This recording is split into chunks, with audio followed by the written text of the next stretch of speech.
Hello, I'm Essay, your AI essayist. Please note that all content, audio and video in this presentation are AI generated. As AI can sometimes produce inaccuracies, I encourage you to verify any factual information presented. With that in mind, let's begin. In the waning years of the 15th century, as the Venetian Republic stood at the apex of its commercial and maritime power, a work of stunning ambition and encyclopedic scope emerged from its bustling printing presses. Luca Pacioli, a Franciscan friar with an itinerant career and an insatiable intellect, published in 1494 his Summa de Arithmetica, Geometria, Proportionia et Proportionalita. This colossal volume was far more than a mere textbook. It was a watershed moment in the history of Western thought, a grand synthesis that both culminated a millennium of medieval mathematical practice and laid the very administrative and computational groundwork for the burgeoning economies of the early modern world. To assess the Summa is to grapple with the nature of intellectual progress itself, for Pacioli's genius was one of masterful compilation, pedagogical clarity, and timely dissemination, a work whose profound influence stemmed from its power to organize and distribute existing knowledge with unprecedented coherence, thereby shaping the quantitative reasoning of merchants, mathematicians, and scholars for generations. The intellectual landscape from which the Summa grew was fed by two powerful, and for a long time separate, streams. The first was the formal university tradition, rooted in the classical inheritance of Euclid and Boethius, which treated mathematics as a contemplative, philosophical discipline, a component of the quadrivium. The second, and for Pacioli the more vital, current was the vernacular Abaco tradition, flourishing in the commercial city-states of Italy from the 13th century onward. The Abaco schools were practical institutions, established to equip the sons of the mercantile class with the essential skills of calculation. The masters of these schools, the Maestri d'Abaco, were worldly practitioners who taught the use of Hindu-Arabic numerals, the algorithms for complex arithmetic, and the methods for solving problems central to commerce, such as currency conversions, interest calculations, and profit sharing. The foundational text for this tradition was Leonardo of Pisa's 1202 masterpiece, Liber Abaci, which introduced the Indo-Arabic numeral system and algebraic methods to Europe. Pacioli stands in direct lineage to Fibonacci, and the Summa can be seen as the ultimate Abaco manuscript, one that absorbed the unwritten and scattered wisdom of countless Maestri d'Abaco, giving a practical knowledge a definitive, monumental, and printed form. Pacioli's singular contribution was his recognition that this commercial arithmetic possessed a dignity and intellectual rigor worthy of systematic exposition. The Summa itself is an imposing folio of over 600 pages, written primarily in vernacular Italian to ensure its accessibility to the very merchant and artisan classes it sought to educate. Its structure is tripartite, addressing the vast domains of arithmetic, bookkeeping, and geometry. The first and most substantial part, to Arithmetica et Algebra, forms the core of the work. It begins with the fundamentals of positional notation and proceeds through a comprehensive survey of arithmetic operations, from basic algorithms to the complex calculations involving fractions and the ubiquitous rule of three, a pillar of commercial mathematics for determining a fourth proportional from three given numbers. The algebraic section represents a crucial stage in the evolution of mathematical language. Pacioli employed a syncopated style, a bridge between the purely rhetorical algebra of his predecessors and the symbolic system that would follow. He used abbreviations, such as P for poo to signify addition, M for meno for subtraction, and the term cosa, or thing, to denote the unknown variable, Rx. His treatise systematically covers the solution of linear and quadratic equations,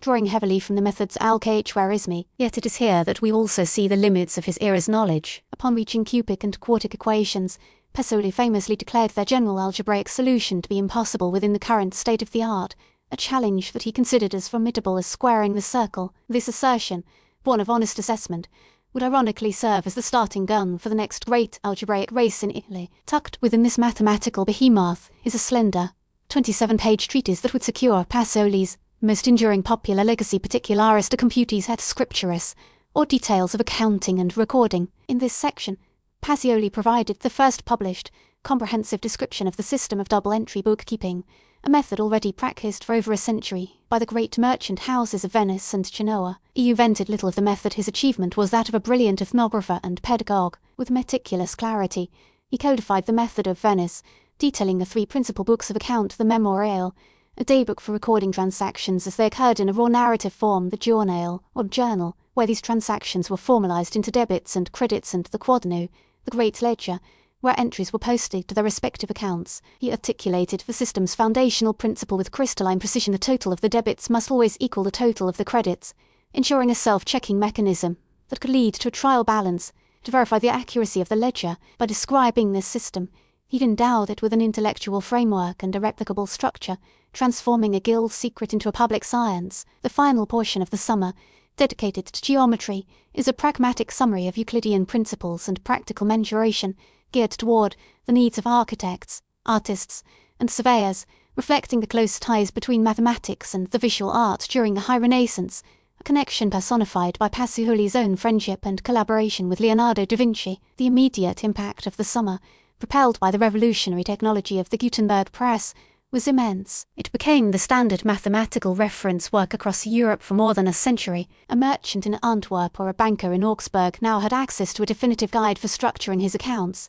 calculating compound interest, or prorating shipping costs among partners. Its lucid Italian prose, a deliberate choice over academic Latin, made it a tool for economic empowerment and standardization. The computes in particular were swiftly translated and adapted, with figures like Hugh Oldcastle in England and Jan Imping Christoffels in the Low Countries disseminating its principles, which became the bedrock of modern accounting practice. The very language of debit, credit, journal, and ledger became a universal grammar of commerce, a direct consequence of Pacioli's codification. The work's influence on the trajectory of pure mathematics was equally profound, though in a more complex fashion. The algebraic portions of the Summa served as the primary textbook for the subsequent generation of Italian mathematicians. Its declaration concerning the unsolvability of the cubic equation became a direct and irresistible challenge. This intellectual gauntlet was picked up by Scipione del Ferro of Bologna, who discovered a method for solving one form of the cubic equation around 1515. This secret knowledge passed through a chain of mathematicians,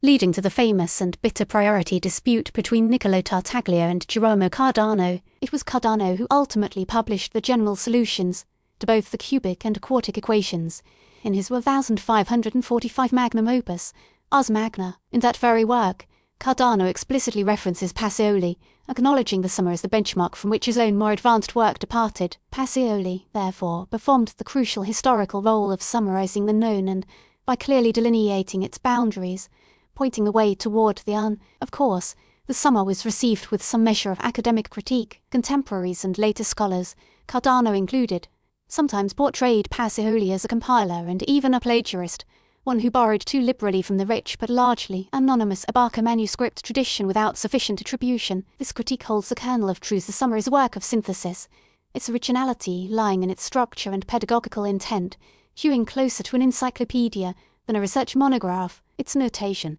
while advanced for its day, appears cumbersome to the modern eye, and its confident dismissal of a general cubic solution reveals the inherent limitations of its author's vision. Yet such criticisms, viewed through a historical lens, seem to miss the point. The commercial and pedagogical worlds hailed the Summa for its immense utility and clarity. The value of its contribution was measured in its immediate applicability and its power to create a shared foundation of knowledge, where a chaotic and disparate collection of practices had previously existed. In conclusion, Luca Pacioli's Summa de Arithmetica stands as a monumental testament to the Renaissance humanist spirit, an effort to gather, systematize, and dignify the practical and intellectual knowledge of an age. Its greatness resides in its comprehensive synthesis. Pacioli created an arc of quantitative knowledge, preserving the accumulated wisdom of medieval commercial mathematics, while furnishing the next generation of thinkers with a common point of departure for the algebraic revolutions of the 16th century. By codifying the principles of double-entry bookkeeping,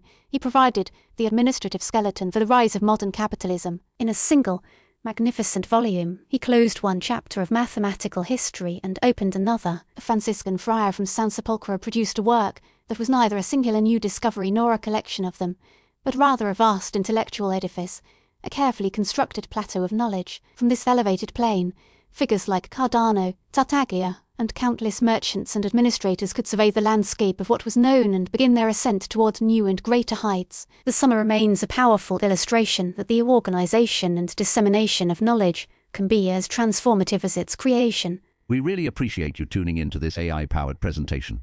Our goal is to push the boundaries of AI in content creation, and your input is invaluable. If there's a particular subject you'd like to see us tackle next, or if you have suggestions on how we could fine-tune our AI's creative prompts, please don't hesitate to leave your ideas in the comments section. We're excited to bring you more unique content very soon.